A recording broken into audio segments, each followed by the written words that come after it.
A warm welcome to this extremely important video entitled Whoa, Whoa, Whoa. Just to say it briefly, over the past few weeks, we have received such a flood of insight and light that we've struggled to fully grasp everything and place it correctly in the biblical context.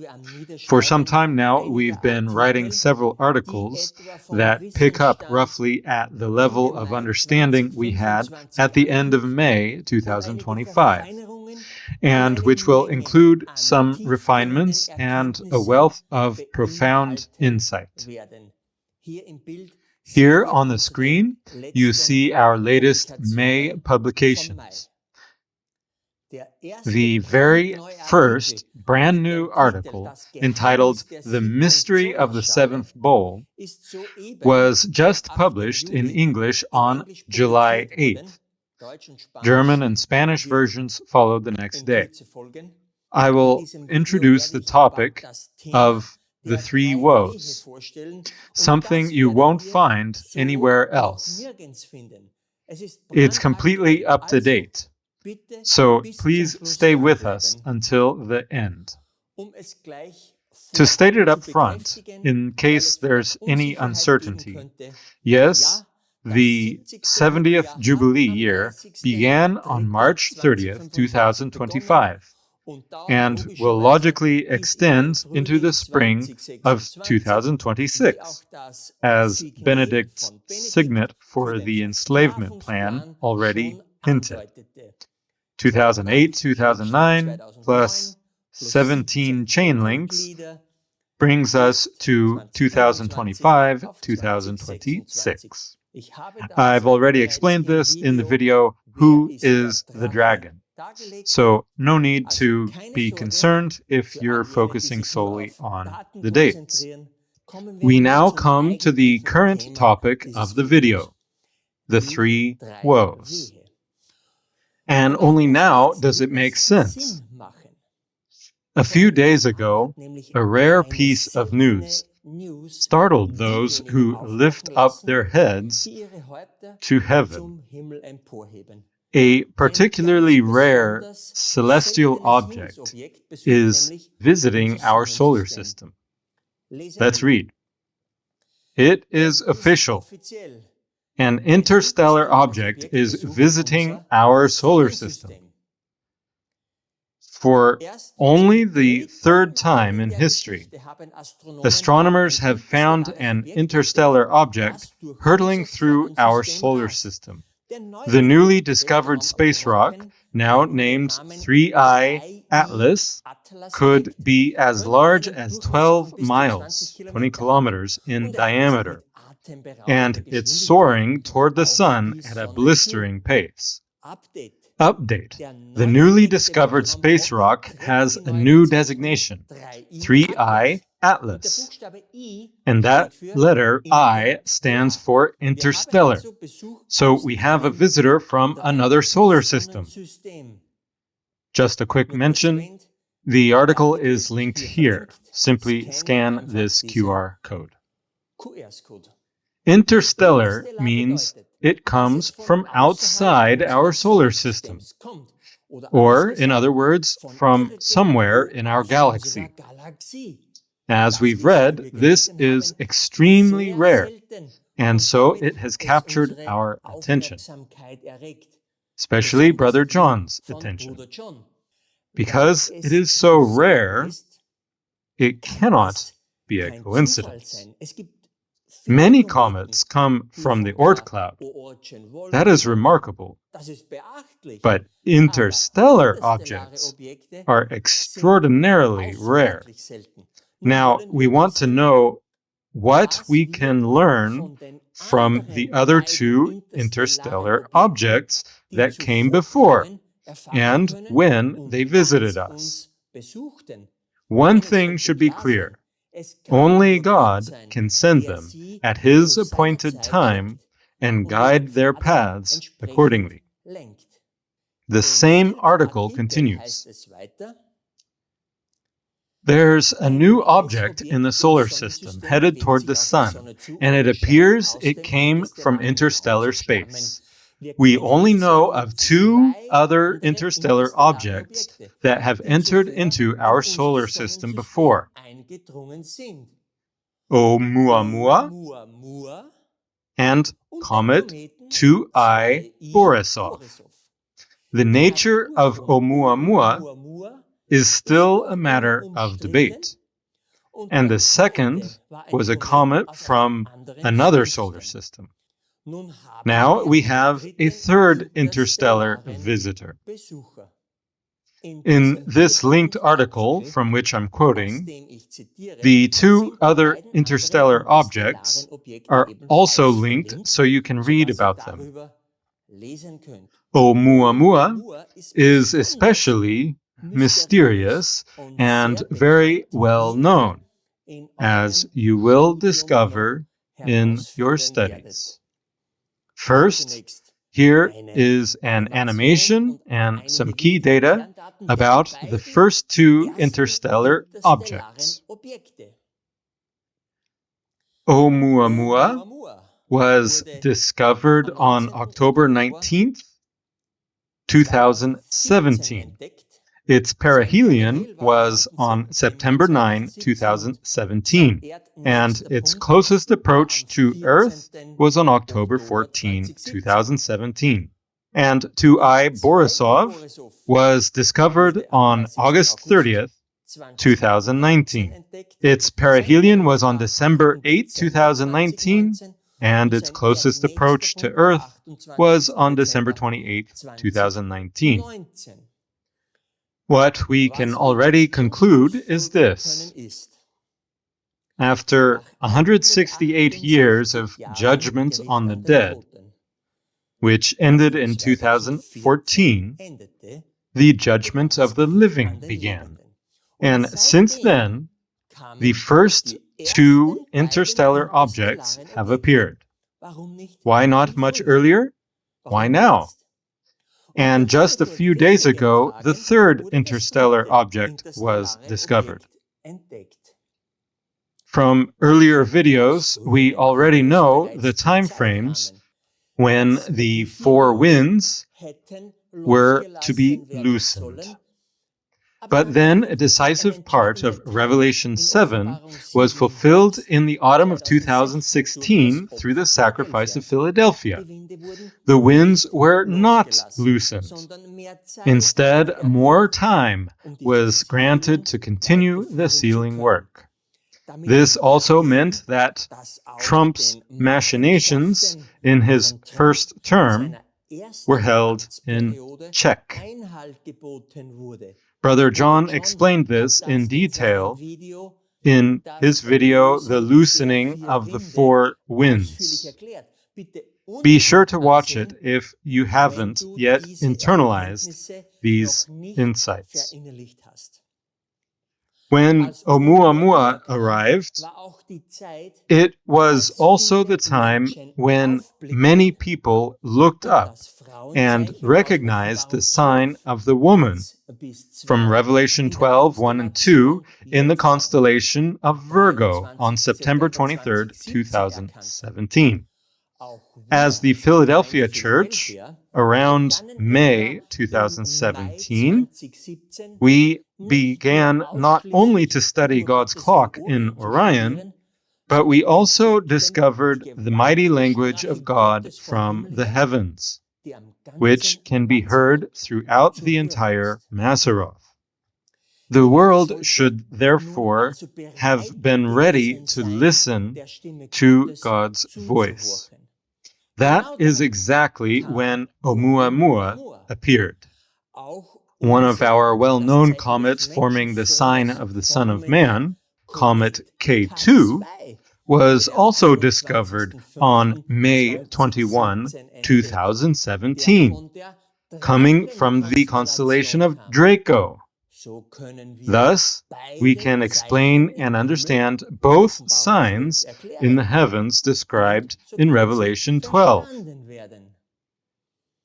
And 2I Borisov, the second interstellar object, arrived at the end of 2019.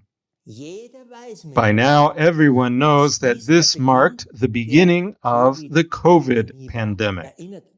Remember that we have shown thoroughly how this crisis, specifically the assault involving administered DNA-altering liquids, was the first woe. Brother John, without knowing the connections presented in this video, already used that very second interstellar comet to interpret the fifth trumpet and the ensuing first woe under Trump as Abaddon. Again, be sure to watch Brother John's video, The Loosening of the Four Winds. We also have a very detailed article that describes this first woe precisely. See for yourselves how Tuai Borisov frames the text of the fifth trumpet as the first woe in the heavens, or rather how it defines its timing. Here is just a brief excerpt from the detailed explanation in the article Revelation's Mysteries Revealed. You'll find the QR code again here in the video. Could it be, then, that the newly discovered third interstellar visitor has something to do with the second woe? Recall our last video. We are awaiting the fulfillment of the second woe when the day, hour, month, and year have run out.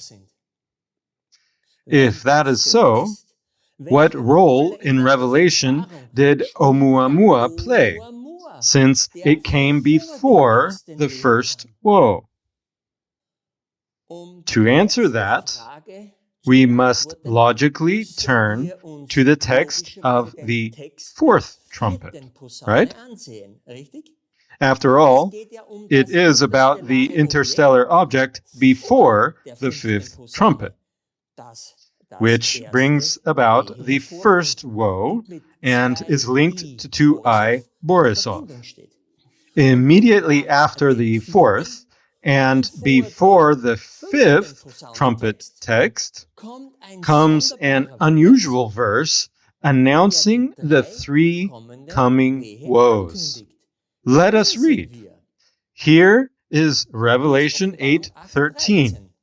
And I beheld and heard an angel flying through the midst of heaven, saying with a loud voice, Woe, woe, woe, to the inhabitants of the earth by reason of the other voices of the trumpet of the three angels which are yet to sound.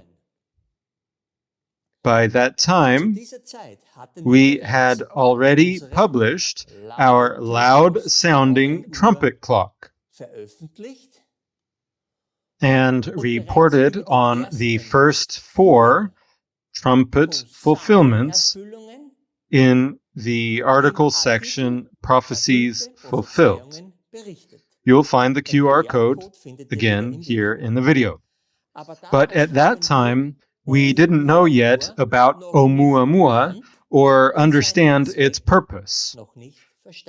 Only now, with another interstellar object visiting us, was Brother John able to link the corresponding biblical passages. Thus, Revelation 8:13 had to be fulfilled within the period of the fourth trumpet, and certainly before the fifth. So, exactly between September 14 and December 5, 2017. And is that so?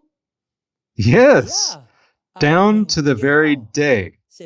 September and October fall precisely within this segment. And how did this angel flying in the midst of heaven speak? This angel provided clarification. His warning of woe, woe, woe referred to the effects of the coming fifth, sixth, and seventh trumpets. In a sense, he gave a preview, a prophecy of the three future woes. The three corresponding trumpets were mentioned in the Oumuamua eagle's announcement. Instead of the woe fulfillments taking place as shown on the clock, Oumuamua made the timing of the final three woe fulfillments clear through its announcement. It prophesied that the last three trumpets would be fulfilled by the corresponding woes when the next three interstellar objects appeared. Since we already know that the next interstellar visitor, 2I Borisov, perfectly described the first woe, it is now practically proven that the newly discovered third interstellar object, 3I Atlas, must represent the second woe and its fulfillment. The text also mentions the loud voice, which normally is provided by the sun. Here on the screen, you see Oumuamua's trajectory. And on September 14, when the fourth trumpet began to sound, the sun was directly on the path that gives the loud voice. When it says that this angel flies in the midst of heaven, we can now understand it as describing an interstellar object coming from far off, somewhere in our galaxy, from the middle of the heavens, so to speak, from the Father. Honestly, this is no small or insignificant matter. It is more than extraordinary, and it has given us powerful anchor points and confirmations in the timeline of prophecy. Let us summarize now. Oumuamua issued a warning. Borisov arrived at the time of the first woe and referred to the COVID vaccination crisis under Abaddon. 3I Atlas has just been discovered and points to the last chance for the great multitude to leave Babylon. It points to the imminent mark of the beast crisis, as explained in recent videos. It points to the final moments of the harvest. That is what we are expecting in these days. It goes without saying that 3I Atlas's trajectory still needs to be examined closely and correlated with the corresponding biblical texts. Now, the big question for today: what is the fourth interstellar object that is still to come? Must we expect another interstellar comet? It is, of course, the Holy City, the great spacecraft at Christ's return, which, according to Revelation 3:12 and Revelation 21:2 and 21:10, must come down from heaven Adventists know that it comes down from the open space in Orion, where the voice of God also issues forth. Clearly, this spacecraft is interstellar, and now we know that this must be expected only after the discovery or appearance of the third interstellar object. So, after July 1st, 2025, when 3I Atlas was officially discovered for the first time. With all this knowledge, we can finally understand the difficult verse of the sixth trumpet. What do an hour and day and month and year mean? You recall that in earlier publications, we placed the beginning of time prophecy, among others, on the Gregorian New Year's Day 2025. But we have to say that Trump, as Apollyon in his second term, which relates to the second woe, was not yet officially in office on January 1, 2025. So we must look for a year's beginning after January 20. An hour and a day symbolically stand for a month and a year. Thus, there are 2 points in time, determined by a month and a year, represented by the moon and the sun, and together they point to the time of destruction as the second woe. The great and terrible day of the Lord naturally has 2 essential beginnings connected with it. The beginning of the great day of the Lord, the 70th Jubilee year, and the beginning of the terrible destruction within that day. The great day of the Lord, the 70th Jubilee year, which was immediately preceded by the solar eclipse on March 29, 2025, and the lunar eclipse on March 14, 2025, is defined by the lunar hour hand when it first became visible on the evening of March 30th after the sun had passed the vernal equinox in Pisces. Together, they marked the starting hour of the day of the Lord. In a similar manner, we find the beginning of the terrible destruction when we take a different perspective on the year. In the beautiful Psalm 19, David teaches us that the sun symbolizes the bridegroom, our Savior Jesus Christ, and that he has a tabernacle, a tent, from which the sun emerges to travel from one end of the sky to the other. The tabernacle is a term for the original sanctuary, the tabernacle that Moses erected. And in the heavens, there is such a tabernacle, namely Orion. And including the tabernacle's courtyard, where the sacrifices were offered on the altar, we count and add Taurus as the altar of sacrifice.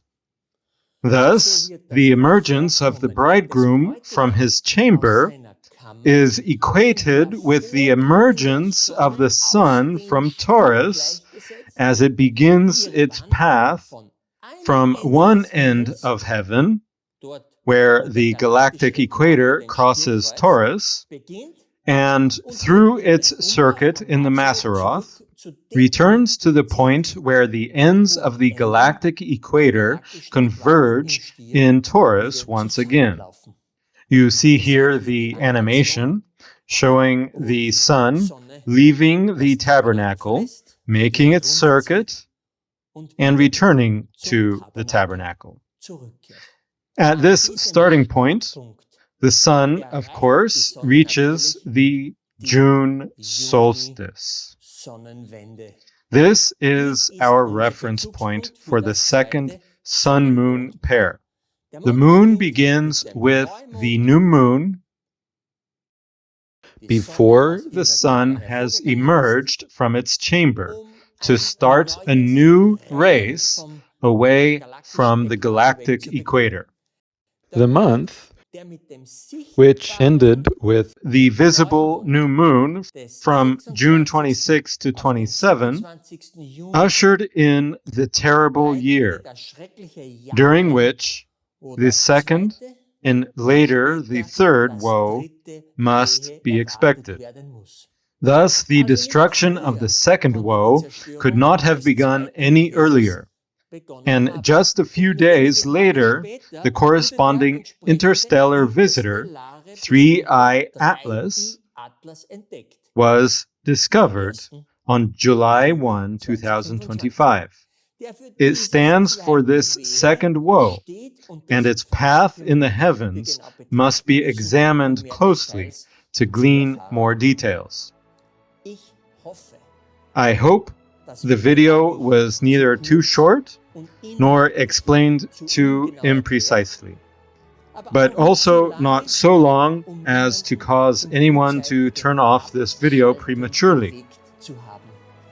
We truly desire that you recognize the magnitude of these revelations and insights, and that they move you to praise and worship, for our Lord indeed speaks from the heavens, especially through interstellar messengers.